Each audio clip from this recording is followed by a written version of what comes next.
Before you begin designing your logo, there are important questions to ask your client, the answers to which will help you determine their needs. What is the scope of the job?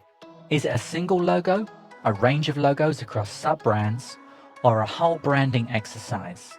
Will you be designing a new logo or redesigning an existing logo? If you're designing from scratch, the process is simpler because there's no brand equity to consider. If it's a redesign, what is it about the existing logo that your client wants to change?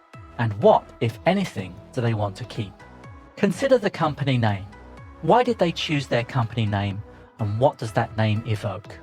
Generally speaking, the shorter the name, the better.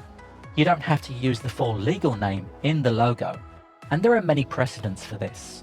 Apple Computer becomes Apple, Adobe Systems becomes Adobe. Who is the customer or target audience? And crucially, how does the company currently engage with that audience? What kind of personality does the business project? A logo should evoke the essence of a company.